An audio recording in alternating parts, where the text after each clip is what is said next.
I'm going to give this talk about the effects of climate change and forest composition upon boreal forest growth. And first, I would like to note that this work is part of a bigger project that aims to model forest dynamics with remote sensed data and involve participants from different universities, from the Quebec government and the Canadian Forest Service.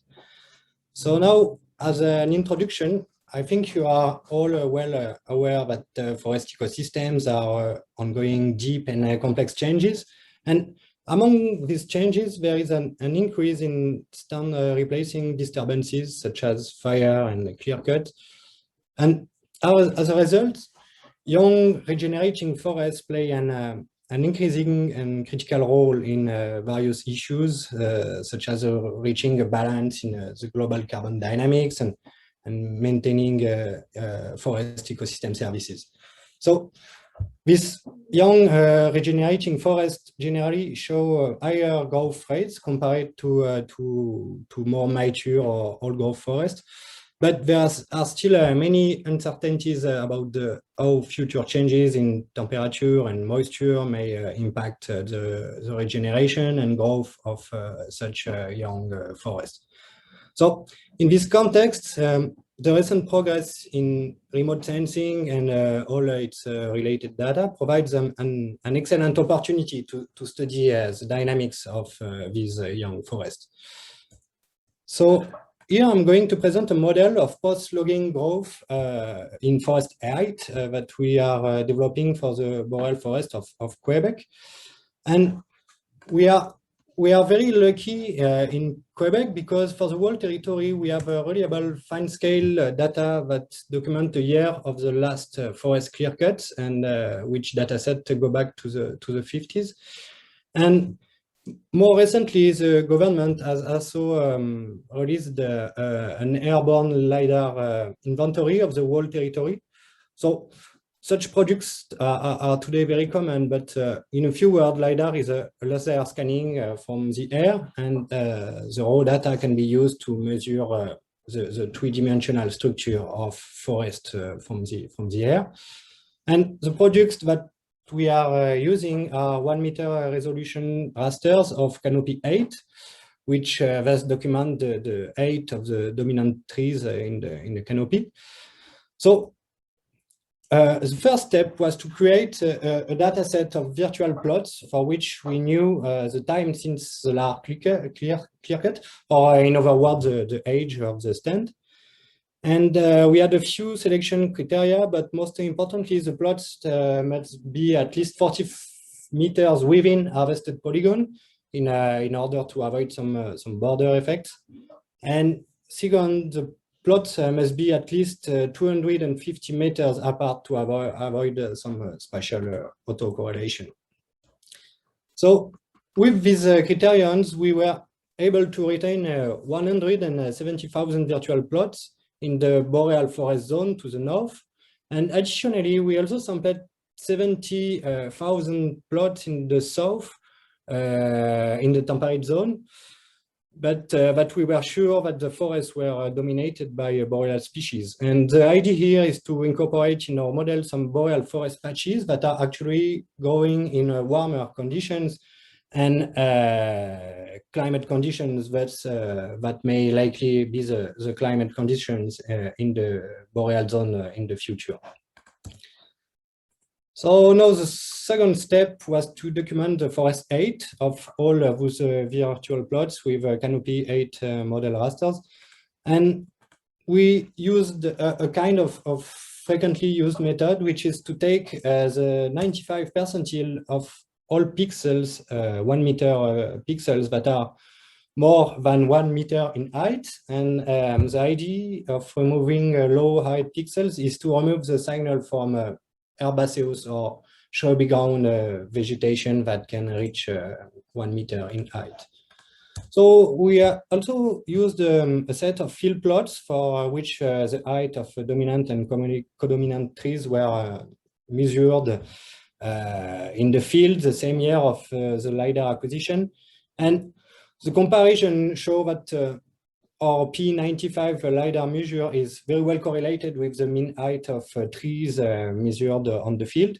And this is also interesting to see that our measure, our LiDAR measure is fairly well correlated with estimated above ground biomass from field measure.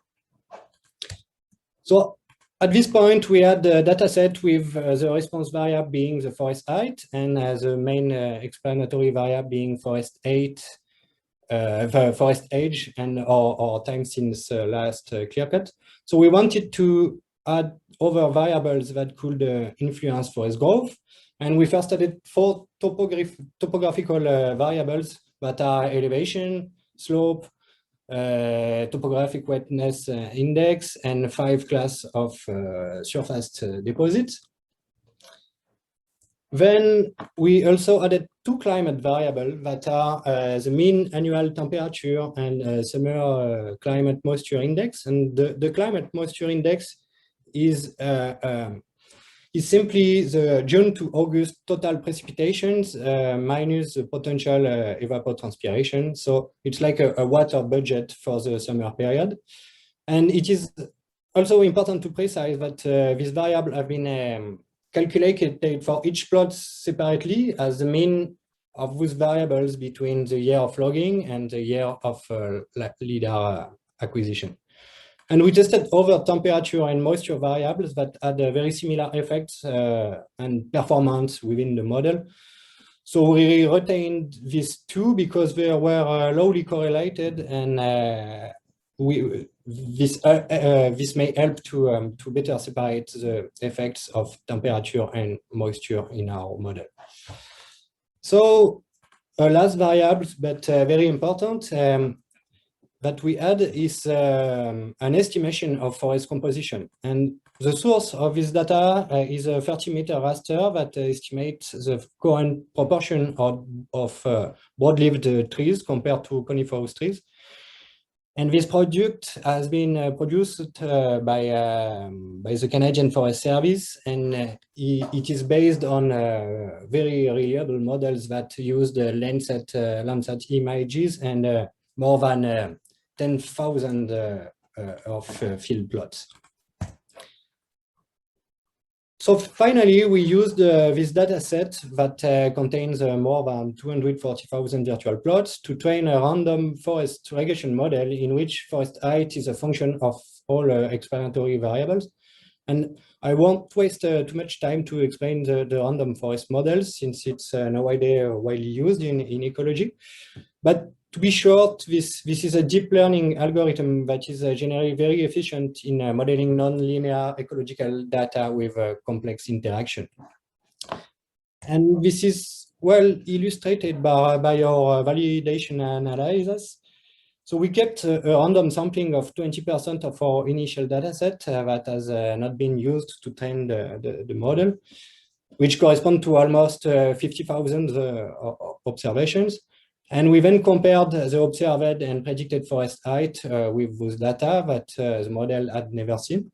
So as you can see, the predictive performance of the model is very good, since it is able to explain 75% of the variability in forest height of the validation dataset. And the linear regression between predicted and observed values is very close to the one-for-one relationship. So now, if we look at the variable importance in the model, it is surprising that forest age or time since clear cut is by far the most important variable.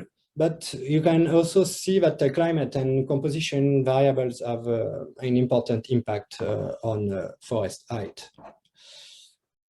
So now here is a way to display the model results. So we took a random sample of 1,000 observations in our dataset, and then we sequentially modeled forest height with for each age class with this random sample. So the gray area shows the whole variability of modeled height, and the black curve shows the mean of all value. And now we can do the same process, but while fixing some parameters. So here I fixed different parameters in forest composition. So as you can see, this model is able to distinct the fastest growth rates of boreal deciduous species, such as tramping aspen or white birch, compared to conifer species, which grow slowly. And now we can also vary the temperature and climate moisture parameters within their observed range, with from left to right, colder to warmer sites, and from up to down, moister to drier sites. And the fine gray lines show the extreme value of all modeled heights per age class. So as you can see, the lowest growth rates are found in cold and moist sites, while the highest growth rates are observed in warmer and drier sites.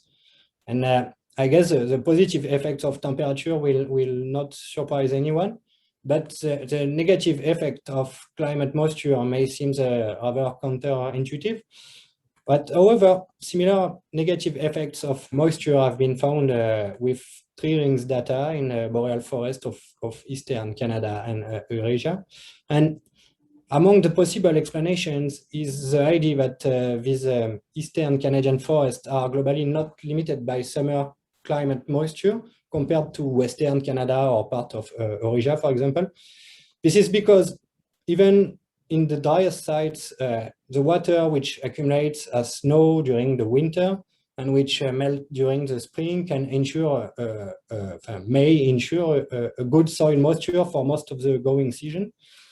And conversely, too large precipitation in the summer combined with low evapotranspiration may decrease the growth with indirect negative effects on solar radiation or soil temperature and the whole length of the growing season.